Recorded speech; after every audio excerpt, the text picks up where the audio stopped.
નમસ્તે મિત્રો, ખૂબ જ સારા સમાચાર તમારા સુધી પહોંચ્યા હશે કે શિક્ષણ સહાયકની જગ્યામાં 3032 જેટલો વધારો.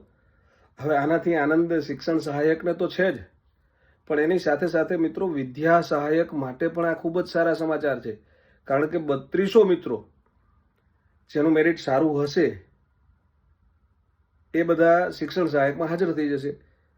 પછી શિક્ષણ સહાયકમાં એ લોકો હાજર થશે, એમનું ધોરણ 11-12 વાળા મિત્રોનું 9-10માં મેરિટ સારું હશે તો એ 9-10માં નહીં આવે, એટલે 9-10 વાળાને લાભ થશે. હવે 9-10માં જે મિત્રોનું મેરિટ સારું હશે ને 6-7-8માં સારું હશે, એ 9-10માં લાગી જશે.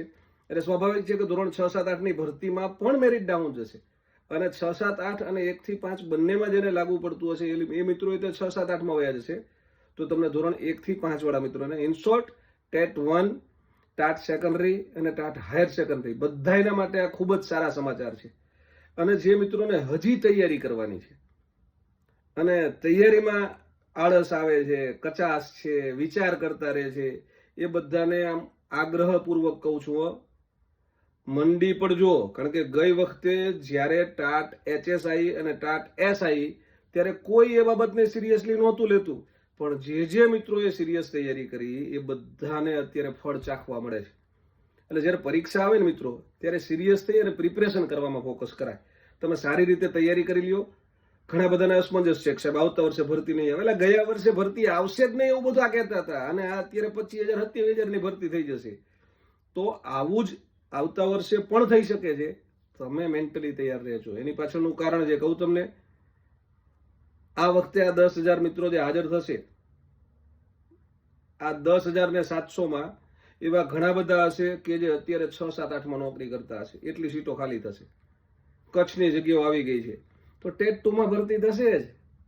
અને આવી જ રીતે મિત્રો તો કે ગ્રાન્ટીનેડ શાળાઓના શિક્ષકોની જગ્યાઓ આ વર્ષે ગ્રાન્ટીનેડ વાળાએ નથી આપી, તો 9, 10 ને 11, 12માં ભરતી તો થશે જ.